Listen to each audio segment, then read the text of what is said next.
Receive ചെയ്യും. ഇന്ന് 7 പേരുടെ സാമ്പിളുകളാണ് പരിശോധിച്ചത്. 7 സാമ്പിളുകളും നെഗറ്റീവാണ്. 7 പേരുടെ 3 സാമ്പിളുകൾ വീതമാണ് പരിശോധിച്ചത്. ആ 7 സാമ്പിളുകളും നെഗറ്റീവാണ്. ഇന്നത്തെ സമ്പർക്ക പട്ടികയിൽ ഇതുവരെ 330 പേരാണ് ഉൾപ്പെട്ടിട്ടുള്ളത്. അതിലേതാണ്ട് 68 പേർ ആരോഗ്യ പ്രവർത്തകരാണ്. 101ഓളം പേർ ഹൈറിസ്ക് കാറ്റഗറിയിൽ ഉള്ളവരാണ്. 330 പേരാണ് സമ്പർക്ക പട്ടികയിൽ ഇപ്പോൾ ഉള്ളത്. വൈകുന്നേരം 4 മണി വരെയുള്ള കണക്കാണ്. 330 പേർ സമ്പർക്ക പട്ടികയിൽ, 68 ആരോഗ്യ പ്രവർത്തകർ അതിലുണ്ട്. 101 പേർ ഹൈറിസ്ക് കാറ്റഗറിയിൽ ഉള്ളവരാണ്. 7 പേരാണ് IP അഡ്മിഷനിൽ ഉള്ളത്. അതിൽ 6 പേർക്ക് നേരിട്ട് ഈ കുട്ടിയുമായി നേരിട്ട് സമ്പർക്കമുള്ളവരാണ്. ഒരാൾക്ക് എപ്പിഡമോളജിക്കൽ ലിങ്ക് ഇല്ലാത്ത വ്യക്തിയാണ്. എന്നിരുന്നാലും പനിയും മറ്റ് രോഗലക്ഷണങ്ങളുമുള്ള സാഹചര്യത്തിൽ മാത്രമല്ല, ഏതാണ്ട് ഈ പ്രദേശത്തിനടുത്തുള്ള ഒരു സ്ഥലത്ത് നിന്ന് ആയതുകൊണ്ടും സാമ്പിൾ എടുത്ത് പരിശോധിക്കുകയാണ് ഉണ്ടായത്. പക്ഷേ ആ പരിശോധനാ ഫലവും നെഗറ്റീവാണ് എന്നുള്ളതാണ്. അപ്പോൾ ഈ ഒരു പ്രവർത്തനം ആരോഗ്യവകുപ്പ് തുടരുന്നു. അതായത് കോൺടാക്ട് ലിസ്റ്റിലുള്ള ആളുകളെ സാമ്പിൾ എടുത്ത് പരിശോധിക്കുകയും രോഗബാധയില്ല എന്നുള്ളത് ഉറപ്പാക്കുകയും ചെയ്യുന്ന പ്രവർത്തനം തുടരുകയാണ്. സമ്പർക്ക പട്ടികയിൽ ആരെങ്കിലും വിട്ടുപോയിട്ടുണ്ടോ എന്നുള്ളത് ഒരിക്കൽ കൂടി പരിശോധിക്കുന്നുണ്ട്. ഇന്നലെ പ്രസിദ്ധീകരിച്ച റൂട്ട് മാപ്പിൽ ഇന്ന് ഇപ്പോൾ പ്രസിദ്ധീകരിക്കാൻ പോകുന്നത് കുറച്ചുകൂടി മൈന്യൂട്ടായിട്ടുള്ള ഡീറ്റെയിൽസ് ഉണ്ട്. അതായത് ഓരോ ആശുപത്രിയിലും ഒരു പ്രത്യേക സമയത്ത്, കാരണം ഇപ്പോൾ ആശുപത്രികളുടെ പേരുകളൊക്കെ വന്നതുകൊണ്ട് ആളുകൾ വലിയ രീതിയിൽ ആശങ്കപ്പെട്ട് ഞാൻ അവിടെ പോയിരുന്നു, ഇന്ന ദിവസം പോയിരുന്നു, അല്ലെങ്കിൽ അതിന് ഒരാഴ്ച മുൻപ് പോയിരുന്നു, പ്രശ്നമുണ്ടോ എന്നുള്ള നിലയിൽ. അങ്ങനെയല്ല, അതിൽ ആശങ്കപ്പെടേണ്ടതില്ല. ഈ റൂട്ട് മാപ്പിൽ പറഞ്ഞിരിക്കുന്ന സമയത്ത് ഇപ്പൊ ചിലപ്പോൾ കാഷ്വാലിറ്റിയിലായിരിക്കാം, അല്ലെങ്കിൽ ചിലപ്പോൾ ICUവിലായിരിക്കാം. അവിടെ ആ സമയത്ത് ഉണ്ടായിരുന്നവർ അങ്ങനെ കോണ്ടാക്ട് ലിസ്റ്റിൽ ഇടം പിടിക്കാൻ സാധ്യതയുള്ളവർ ദയവായി കൺട്രോൾ റൂമുമായിട്ട് ബന്ധപ്പെടുക. മറ്റുള്ളവർ ഇത് സംബന്ധിച്ച് ആശങ്കപ്പെടേണ്ടതില്ല. ഇതുകൂടാതെ ആശുപത്രികളിലെ CCTV ദൃശ്യങ്ങൾ ഇന്ന് പോലീസും ഉണ്ടായിരുന്നു. ആരോഗ്യ പ്രവർത്തകർ, ആശുപത്രികൾ പൂർണ്ണമായി സഹകരിച്ചു. കാരണം ആരെങ്കിലും ഒരു രോഗിയുടെ ബൈസ്റ്റാൻഡർ തൊട്ടടുത്തുള്ള 2023 കോഴിക്കോടിൽ നമുക്ക് അങ്ങനെ ഒരു അനുഭവം ഉണ്ടായി.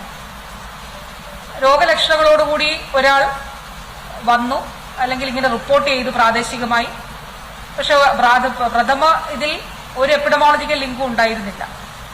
അപ്പൊ എങ്ങനെയാണ് ഈ ലിങ്ക് എന്നുള്ളത് കണ്ടെത്തുന്നതിന് വേണ്ടി ആദ്യം ആ ഹോസ്പിറ്റലിൽ വന്നിട്ടുണ്ടെന്ന് പറഞ്ഞെങ്കിലും ഡേറ്റ് വ്യത്യസ്തമായി. അങ്ങനെ CCTV ദൃശ്യമെടുത്ത് പരിശോധിച്ചപ്പോഴാണ് അവിടെ തൊട്ടടുത്ത് കാഷ്വാലിറ്റിയിലുള്ള ഒരു പേഷ്യന്റിന്റെ ബൈസ്റ്റാൻഡറായി വന്നിരുന്നത്. അപ്പൊ ഈ ബെഡിൽ ആ പേഷ്യന്റ് ഉണ്ടായിരുന്നു, ഇൻഡെക്സ് കേസ് ഉണ്ടായിരുന്നു. ആ CCTV ദൃശ്യമാണ് അന്ന് നമ്മളെ സഹായിച്ചത്. അപ്പൊ അതുകൊണ്ട് ആരെങ്കിലും മിസ് ചെയ്യുന്നു പോകുന്നില്ല എന്നുള്ളത് ഉറപ്പാക്കുന്നതിന് വേണ്ടി ആ CCTV ദൃശ്യങ്ങൾ കൂടി എടുക്കുന്നു. വളരെ ശക്തമായിട്ടുള്ള പ്രതിരോധ പ്രവർത്തനങ്ങളാണ് നമ്മൾ ഫീൽഡ് തലത്തിൽ നടത്തുന്നത്. ഇപ്പോൾ ഈ മീറ്റിംഗിൽ നമ്മുടെ ടീം ലീഡേഴ്സ് എല്ലാവരും, അതുകൂടാതെ ആ പ്രദേശത്ത് നിന്നുള്ള MOമാരും ഹെൽത്ത് വർക്കേഴ്സ് ഉൾപ്പെടെയുള്ളവർ പങ്കെടുത്തിരുന്നു. ഇന്ന് ഉച്ചയോടുകൂടി തന്നെ വീടാനന്തരം സർവേ ആരംഭിച്ചിട്ടുണ്ട്. 2 കാര്യങ്ങളാണ്. ഒന്ന്, ഈ ആശങ്കപ്പെടേണ്ട ഒരു സാഹചര്യം ഇല്ല. അതോടൊപ്പം തന്നെ ആരെങ്കിലും പനി ഉള്ളവരുണ്ടോ എന്നുള്ളത് കണ്ടെത്തുന്നതിന് വേണ്ടിയിട്ടുള്ളൊരു ഫീവർ സർവൈലൻസ് ആണ് ഇന്ന് ആരംഭിച്ചിട്ടുള്ളത്. അപ്പോൾ പാണ്ടിക്കാട് പഞ്ചായത്തിൽ 307 വീടുകളാണ് ഉച്ച കഴിഞ്ഞിട്ട് ഇതുവരെ സർവേ നടത്തിയത്. അതിൽ 18 പേര് പനി കേസുകളുണ്ട്. ഇത് പനി മഴക്കാലമാണ്, പനിയുടെ ഒരു സീസണാണ്. പക്ഷെ ഇവർക്കൊന്നും ഡയറക്റ്റ് കോണ്ടാക്ട് ഉള്ളവരല്ല ഈ 18 പേരും. ആനക്കയം പഞ്ചായത്തിൽ 310 വീടുകൾ ഇന്ന് സർവേ നടത്തിയിട്ടുണ്ട്.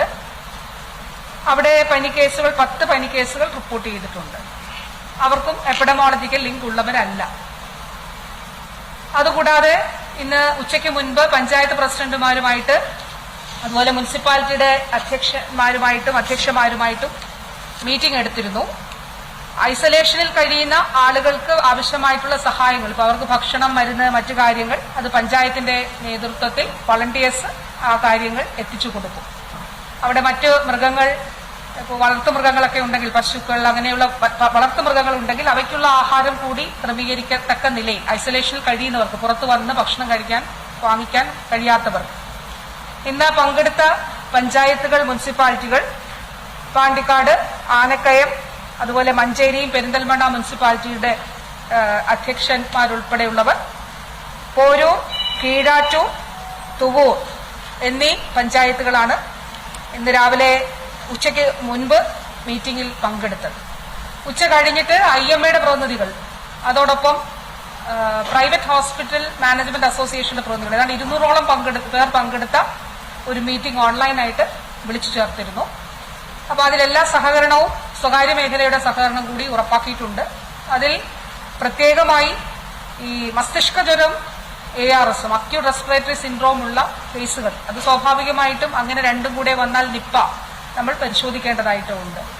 അപ്പൊ ഗൈഡ് ലൈൻ അനുസരിച്ചിട്ടുള്ള പരിശോധനകൾ നടക്കുന്നു എന്നുള്ളത് ഉറപ്പാക്കുകയും, ഇപ്പൊ ചില ഈ പറഞ്ഞതുപോലെ പബ്ലിക് ട്രാൻസ്പോർട്ട് ഉപയോഗിച്ചിട്ടുണ്ട്, ബസ്സിൽ പോയിട്ടുണ്ട്. അപ്പൊ ആ ബസ്സിൽ നമുക്ക് ചിലപ്പോ ആ ബസ്സിൽ ഉണ്ടായിരുന്നോ എന്നുള്ളത് കോണ്ടാക്ട് ലിസ്റ്റിൽ നിന്ന് കണ്ടെത്താൻ കഴിഞ്ഞില്ലെങ്കിൽ, അങ്ങനെ ഒരാൾ പനിയുമായി വരികയാണെങ്കിൽ ആ ഡോക്ടർക്ക് ആ ഒരു ലിങ്ക് മനസ്സിലായാൽ സിസ്റ്റത്തിലേക്ക് റിപ്പോർട്ട് ചെയ്യണമെന്നുള്ളതാണ്. അപ്പൊ ആ ഒരു സഹായം അഭ്യർത്ഥിച്ചു. അത് പൂർണ്ണമായിട്ടും ആ സഹകരണം ഉണ്ടാകുമെന്നുള്ളത് അവർ ഉറപ്പ് നൽകി.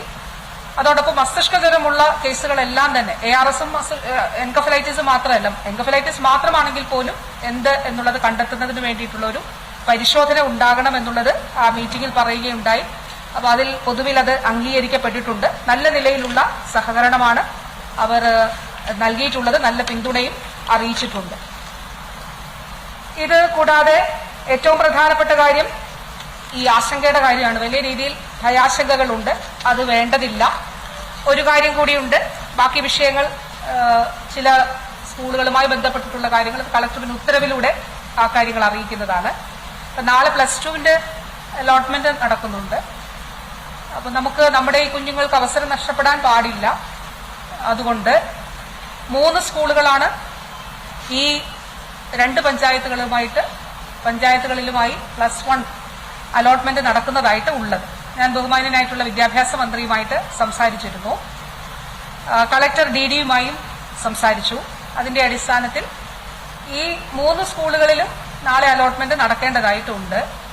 അവിടെ സാമൂഹ്യ അകലം പാലിച്ചു, അതുപോലെ N95 മാസ്ക് ധരിച്ചു, കൃത്യമായി പ്രോട്ടോകോൾ പാലിച്ചുകൊണ്ട് അലോട്ട്മെന്റ് നടക്കും. ഒരു തരത്തിലുള്ള തിക്കും തിരക്കും. അത് മലപ്പുറം ജില്ലയിൽ പൊതുവെ നാളെ +1 അലോട്ട്മെന്റ് നടക്കുന്ന എല്ലാ സ്കൂളുകളിലും ആൾക്കൂട്ടം ഒഴിവാക്കി പരമാവധി സാമൂഹ്യ അകലം പാലിച്ച്, നേരത്തെ തന്നെ ഈ അലോട്ട്മെന്റിന് വേണ്ടിയിട്ടുള്ള ലെറ്ററൊക്കെ നമ്മുടെ കുട്ടികൾക്ക് കിട്ടിയിട്ടുണ്ട്.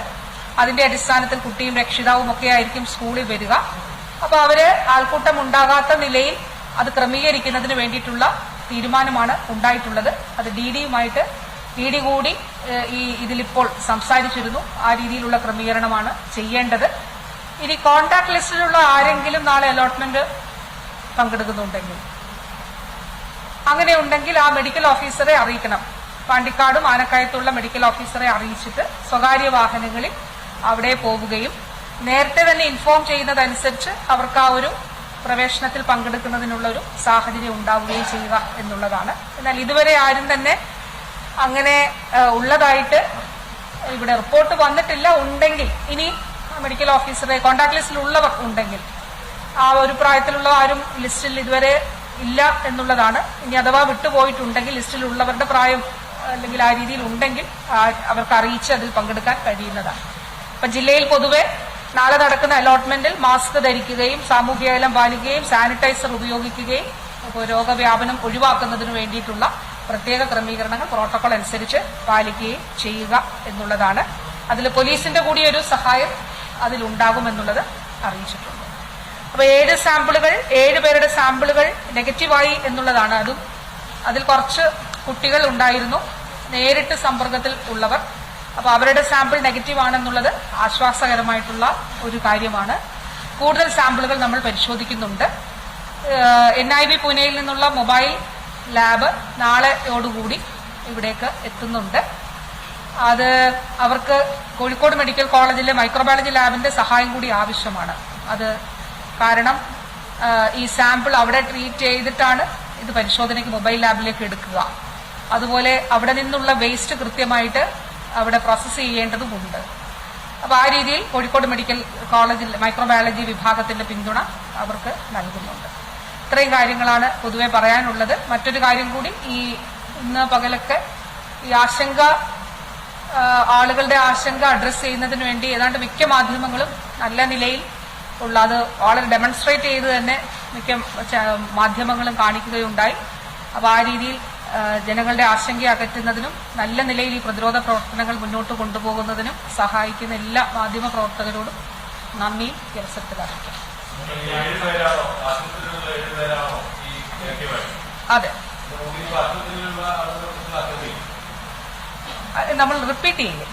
അതായത് ഈ ഇൻക്യുബേഷൻ പീരീഡ് ഉണ്ട്, 14 ദിവസം, അതിന്റെ ഇരട്ടി 21 എന്നാണ് നമ്മൾ കണക്ക്. അതായത് ഫൈനൽ കോണ്ടാക്ട് നിന്ന് 14 ദിവസം, പിന്നെ ഒരു 14 ദിവസം കൂടെ നമ്മൾ കാക്കും. ആ 21 ദിവസം കഴിഞ്ഞാൽ പിന്നെ അതിൽ ഏറ്റവും പ്രധാനപ്പെട്ടത്, ഏറ്റവും കൂടുതൽ രോഗലക്ഷണങ്ങൾ ഉള്ള സമയത്ത് ആണ് കൂടുതൽ വ്യാപനം ഉണ്ടാകുന്നത്. അപ്പൊ ആ ഒരു സമയമാണ് വാസ്തവത്തിൽ ഏറ്റവും കൂടുതൽ വ്യാപിക്കുന്നതിനുള്ള, അല്ലെങ്കിൽ ഈ രോഗം പകരുന്നതിനുള്ള സാധ്യതയുള്ളത്.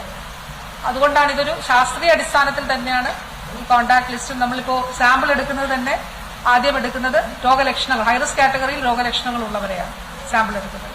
പിന്നീട് ഹൈറിസ്ക് കാറ്റഗറിയിലെ മറ്റുള്ളവരുടെ സാമ്പിളുകളും എടുക്കുന്നതാണ്. ഈ മകന്റെ കുടുംബാംഗങ്ങൾ ഇതുവരെ അങ്ങനെ രോഗലക്ഷണങ്ങളൊന്നുമില്ല, അതും ആശ്വാസമുള്ളൊരു കാര്യമാണ്.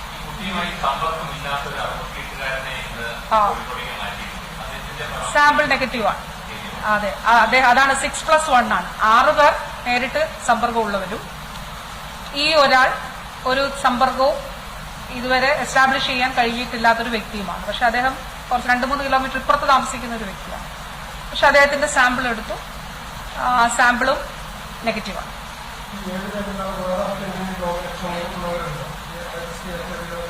ചെറിയ പനി ഒക്കെ പറയുന്നുണ്ട്, പക്ഷെ അങ്ങനെയുള്ളവരെ അവരുടെ സാമ്പിളുകൾ കൂടി എടുക്കുന്നുണ്ട്. അത് കണ്ടിന്യൂസ് ആയിട്ട് എടുക്കും.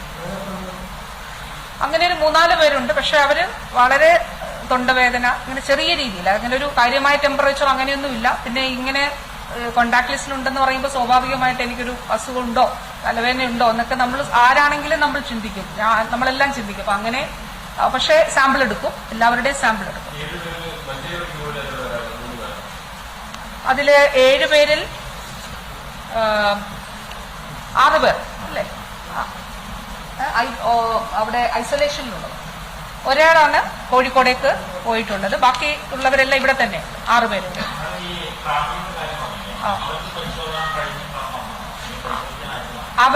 അവര് പൂർണ്ണമായിട്ടും നോർമലാണ്. അവർക്ക് ഒരു തരത്തിലുള്ള രോഗലക്ഷണങ്ങളും ഇല്ല. അവരുടെ സാമ്പിളുകൾ എടുക്കും, പക്ഷെ നമ്മുടെ പ്രോട്ടോകോൾ അനുസരിച്ചിട്ട് ഈ ഒരു ലക്ഷണങ്ങൾ ഉള്ളവരുടെയാണ് എടുക്കുക. പിന്നെ ഒരു ലാസ്റ്റ് കോണ്ടാക്ട് കഴിഞ്ഞിട്ടൊരു നിശ്ചിത ദിവസമുണ്ട്. അപ്പൊ ആ ഒരു നിശ്ചിത ദിവസം കഴിഞ്ഞ് സാമ്പിൾ എടുക്കുന്നതായിരിക്കും നല്ലത്. അതുകൊണ്ട് ഇപ്പോൾ അവരുടെ എടുത്താലും പിന്നീട് നമുക്ക് വീണ്ടും റിപ്പീറ്റ് ചെയ്യും. അപ്പൊ അതുകൊണ്ടാണ് രോഗലക്ഷണങ്ങൾ ഉള്ളവർക്ക് ആദ്യം എടുക്കുകയും പിന്നെ ഇവരുടെ കുടുംബാംഗങ്ങളുടെയും കൂടി എടുക്കും. പക്ഷെ അവർക്ക് ഒരു തരത്തിലുള്ള രോഗലക്ഷണങ്ങളും ഈ ഘട്ടത്തിലില്ല.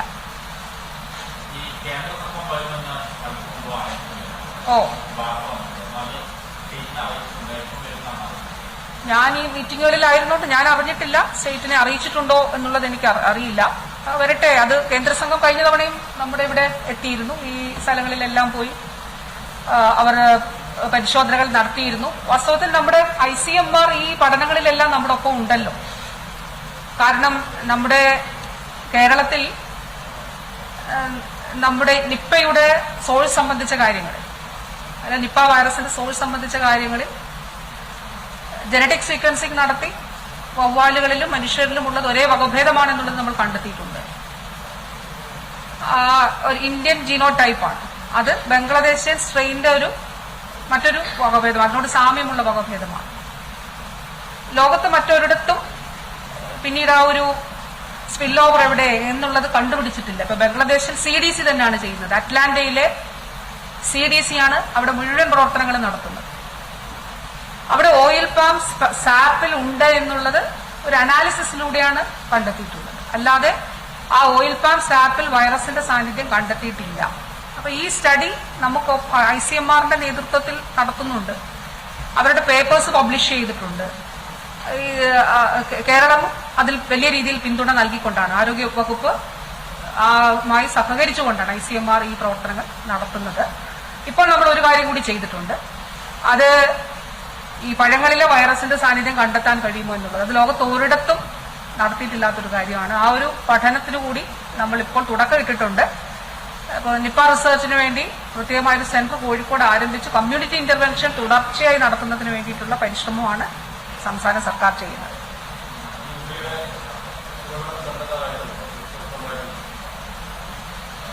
ഞാൻ ഇന്നലെ പറഞ്ഞതുപോലെ ഈ കൂട്ടുകാർക്കൊപ്പം പോയ ഇടങ്ങളെല്ലാം സന്ദർശിച്ചു, ടീമുകൾ സന്ദർശിച്ചു. അപ്പൊ അതിൽ കൂട്ടുകാർക്കൊപ്പം ഇന്നലെ ചോദിച്ച ഒരു അമ്പഴങ്ങയുടെ കാര്യം പറയുന്നുണ്ട്. അവിടെ വവ്വാലുകൾ വരുന്നുണ്ട്. അത് ആണോ എന്നുള്ളത് കൃത്യമായി പറയാൻ തീർച്ചയായും നാളെയും കൂടെ അതിന്റെ ഒരു പരിശോധന ആവശ്യമായിട്ടുണ്ട്. ഏതാണ്ട് സോഴ്സ് വ്യക്തമാകുന്ന നിലയിലാണ് കുറച്ച് അസംഷൻസ് ഉണ്ടായിട്ടുള്ളത്.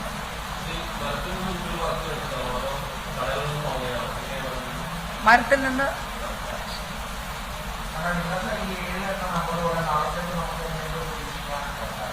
സാമ്പിളുകൾ കണ്ടിന്യൂസ് ആയിട്ട് പരിശോധിക്കുന്നു.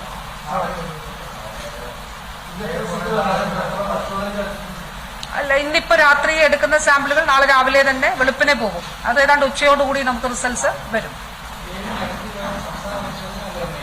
സംസ്ഥാന പരിശോധന നമുക്കിവിടെ പോസിറ്റീവ് ആണെങ്കിൽ മാത്രമേ നമ്മൾ സ്ഥിരീകരണത്തിന് അയക്കുള്ളൂ. നമ്മളിവിടെ തന്നെ പരിശോധിക്കാം.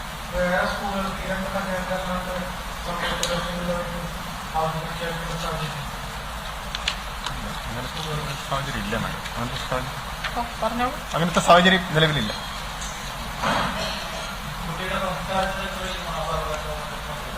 എന്തോ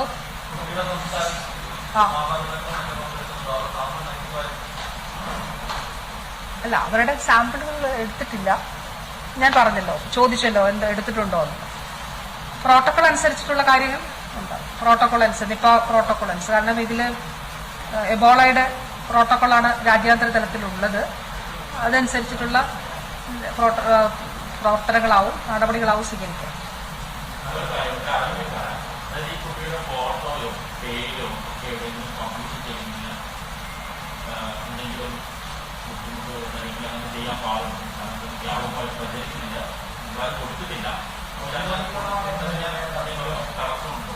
ആ കുടുംബത്തിന്റെ താല്പര്യം കൂടി നമ്മളൊന്ന് കണക്കിലെടുത്തുകൊണ്ട് സാധാരണ കുട്ടികളുടെ 18 വയസ്സിന് താഴെയുള്ളവരുടെ ചിത്രങ്ങൾ, പ്രത്യേകിച്ച് ഈ സമൂഹത്തിന്റെ ഒരു ഒറ്റപ്പെടുത്തലൊന്നും ഉണ്ടാകാൻ പാടില്ല ഈ കേസിൽ. അപ്പൊ അതാണ് ഏറ്റവും പ്രധാനപ്പെട്ട കാര്യം. ആ കുടുംബത്തെ ഒന്നും ഒറ്റപ്പെടുത്താനായിട്ട് പാടില്ല എന്നുള്ളതാണ്. അപ്പൊ അത് മാത്രമാണ് അതിലുള്ള ഒരു പ്രധാനപ്പെട്ട വിഷയം. അല്ല അല്ല അല്ല, നാട്ടും പുറത്താണ്. ആ പ്രദേശത്താണ്.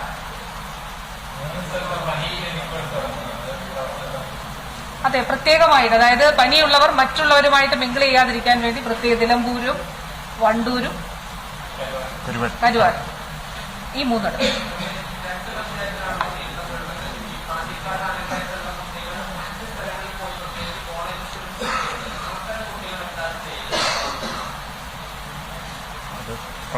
പ്രിക്കോഷൻസ് എടുത്തിട്ട് അവർക്ക് പോകുന്നതിന് മാസ്ക് ധരിച്ച് സോഷ്യൽ ഡിസ്റ്റൻസ് പാലിച്ച് പുറത്തേക്ക് പോകും. അതായത് കോൺടാക്ട് ലിസ്റ്റിലുള്ളവരാണെങ്കിൽ പോകരുത്. കോൺടാക്ട് ലിസ്റ്റിൽ ഉണ്ടെന്ന് ഇപ്പോൾ ഞാൻ പറഞ്ഞ ബസ്സിലെ ആളുകളുടെ കാര്യമുണ്ടല്ലോ. അപ്പൊ ആ സമയത്ത് ആ ബസ്സിൽ സഞ്ചരിച്ചവരാണ്. എന്നാൽ ഇത് കോൺടാക്ട് ലിസ്റ്റിലേക്ക് ഇപ്പൊ നമ്മൾ കണ്ടുപിടിക്കുന്നതേ ഉള്ളല്ലോ. പല രീതിയിലാണ് ഈ ബസ്സിലൊക്കെ ഉള്ളവരെ കണ്ടുപിടിക്കുക. അപ്പോ അവർക്ക് തന്നെ ബോധ്യം ഉണ്ടെങ്കിൽ, കോൺടാക്ട് ലിസ്റ്റിലുണ്ടെന്ന് ബോധ്യം ഉണ്ടെങ്കിൽ ദയവായി പോകരുത്. കോൺടാക്ട് ലിസ്റ്റിലുള്ളവർ ഐസൊലേഷനിൽ തന്നെ ആയിരിക്കണം എന്നുള്ളതാണ്. അങ്ങനെ അല്ലാത്തവർ കളക്ടർ പറഞ്ഞതുപോലെ ആരോഗ്യ പ്രവർത്തകർ നിർദ്ദേശിക്കുന്നത് N95 മാസ്ക് ധരിച്ച് സാനിറ്റൈസർ ഉപയോഗിക്കുക, ആ രീതിയിൽ പോകാവുന്നതാണ്.